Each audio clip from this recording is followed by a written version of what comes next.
বোন আমার, 12 বছর 15 বছর বয়সে তুমি কেন বিবাহের পূর্বে আরেকজনকে তোমার শরীর ধরতে দাও? আর যুবক ভাই আমার, কি বলিস কি তুই? এই পৃথিবী আর পৃথিবীতে যা আছে এর চেয়ে মূল্যবান হচ্ছে এই মেয়েটা।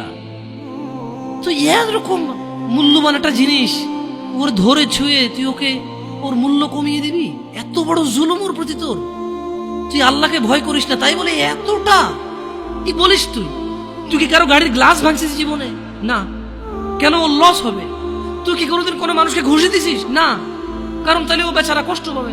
তুই কি জীবনে কারো পেটে ছুরি ঢুকাই দিছিস? না। ও মরে যাবে, তাহলে ওর ফ্যামিলি ক্ষতিগ্রস্ত, লসে পড়ে যাবে। তুই কি কারো টাকা মারছিস কোনোদিন? না। তাহলে ওর ফ্যামিলি টাকার কারণে কষ্ট পাবে। তাহলে তুই কেন তুই এত ছোট ছোট বিষয়গুলো খেয়াল রাখিস যে আরেকজনের লস হবে? তাহলে তুই এই মেয়েটার জীবনটাকে তুই কি করলি? তুই পুরো পৃথিবী আর পৃথিবীতে যা আছে সবকিছু বিক্রি করলে যে সম্পদ হবে, সবকিছু অর্জন করলে যে অর্জন হবে, এর চাইতে মূল্যবান তুই ওকে সতীত্ব থেকে বের করে নিয়ে আসলি? তুই তোর সামান্য ডিজায়ার ফুলফিল করার জন্য, যেটা আল্লাহ তোর জন্য বৈধ করেছে, কবুল বললে তোর বাপের দোষ, আল্লাহর তো দোষ না। তোর বাপের দোষ, সমাজের তো দোষ না। তোর বাপ তোকে বিয়ে করে না ভাই আমার। তোর বাপ মনে করে তুই ছোট, 18 বছর বয়স তোর বাপ মনে করে তোর বাপ 16 বছর বয়সে হস্তমৈথুন করছে, তোর 22 বছর, তুই এখনো ছোট নুনু খাস, দুধু খাস।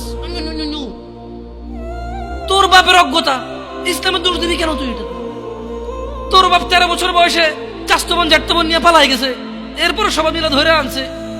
এরপরে তোর বাপের তোর দাদারা বলছে কলিযুগ শেষ হয়ে গেছে। 20 বছর আগের কথা বলতেছি।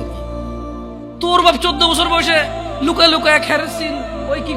আরে ভাই, আপনি শহরের ভাই, শহরের বয়স করতে হয়েছে। হ্যাঁ, আর সব মানুষ শহরে গেলাম, আমি দেখছি তো। ঢাকা শহর খালি হয়ে যায় কেন তাহলে ঈদে? আমারে বলিন না যে আমরা না ঢাকা শহরে থাকি, কিছু বুঝি না। হ্যাঁ, এবার বলবেন না আমাকে, আমি বাংলা পারি না, একটু পারি, এবার বলার দরকার নেই আমাকে। না, আমরা জানি আপনারা সব মানুষই গ্রামে। ঢাকা শহর ঈদ হলে